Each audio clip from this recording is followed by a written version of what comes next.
Il y a 2 semaines, je me suis lancé le défi d'atteindre les 10 000 abonnés en 2 mois seulement. Et depuis, j'ai récolté un peu plus de 200 abonnés. Alors, à première vue, on pourrait se dire que 200 abonnés, c'est pas mal. Oui, mais l'objectif, c'est 10 000 abonnés. Et à ce rythme-là, on va même pas atteindre les 1000 abonnés avant la fin du challenge. Mais donc, comment je compte m'y prendre pour atteindre cet objectif? Et est-ce que tout le monde peut y arriver ou est-ce qu'il faut avoir de la chance? Bien, la première étape, c'est trouver sa niche, le thème de sa chaîne quoi. Pendant 1 an, j'ai fait des vidéos sur le développement personnel et ça n'a pas du tout marché. J'ai gagné un peu plus de 2000 abonnés et mes vidéos ne faisaient aucune vue. Donc, c'est déjà la première chose à changer. Mais j'avais quand même envie de rester plus ou moins dans cette niche, donc je l'ai juste abordé différemment. Plus sous forme de challenge, dont les 10 000 abonnés en 2 mois. Mais ça ne sera pas le seul au cours de ces 2 mois, bien évidemment. Le deuxième gros problème de cette chaîne, c'est les miniatures. Enfin, si on peut appeler ça des miniatures. Parce qu'en effet, la plupart du temps, je prends juste une photo de moi. Et le peu de tentatives que j'ai fait en miniature, ça a fait de la merde. Et puis montrer son visage en miniature quand t'es pas connu, c'est pas vraiment une bonne idée. Parce que comme je suis pas connu, j'ai aucun personal brand et les gens ne viennent donc pas pour moi, ils viennent pour ce que je raconte. Donc mes miniatures doivent illustrer seulement le sujet de ma vidéo. Et il faut aussi bien sûr que je m'améliore en technique, hein. Je suis vraiment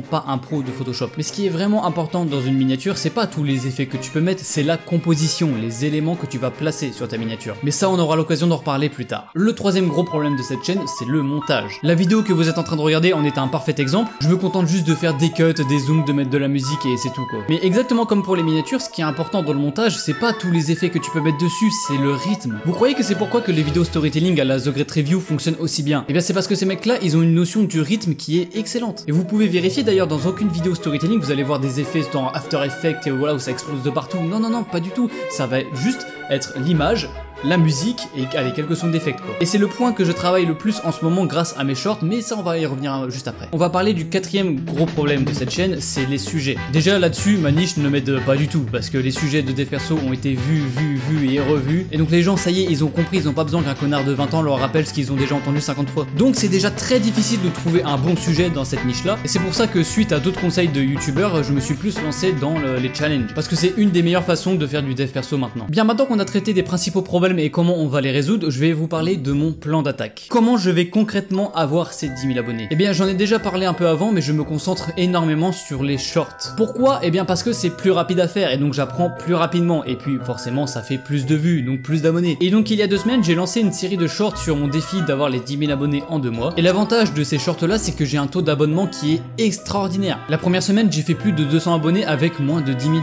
Mais j'ai bien compris que ça ne suffisait pas, c'est pour ça que je vais me lancer dans d'autres types de shorts, donc aussi je vais faire d'autres challenges peut-être, et j'aimerais aussi me concentrer sur mes vidéos longues, sur la régularité et aussi la qualité, parce que à la base mon but c'est quand même d'être youtubeur et pas shorter, mais comme je vous l'ai expliqué, je me concentre beaucoup sur les shorts en ce moment parce que je cherche à m'améliorer en technique. Mais il y a aussi une autre raison de pourquoi je suis sûr que ça va marcher. Pour les anciens qui s'en rappellent, j'en avais déjà parlé à l'époque, mais je fais partie d'une communauté de youtubeurs privés où tous les jours on se donne des conseils, on a des conférences, des feedbacks, on a vraiment plein de choses. Et tout ce que je sais par rapport à YouTube et à la théorie sur YouTube, c'est là-haut que je l'ai appris. Et c'est pas un truc à la con, c'est vraiment en train de devenir quelque chose de gros. On a aussi de gros youtubeurs dedans, on a par exemple Fuse, on a Jules Gann, on a Alcor, on a vraiment des gros noms, et on partage tous nos connaissances, notre savoir sur YouTube entre nous via des feedbacks ou des conférences, et tous les jours j'en apprends de plus en plus sur YouTube. Mais pourquoi je dis dans le titre de la vidéo que toi aussi tu pourras avoir ces 10 000 abonnés si tu veux? Eh bien c'est parce que dans 2 mois, donc à la fin de ce challenge, vous pourrez vous aussi rejoindre cette communauté de youtubeurs privés où vous aurez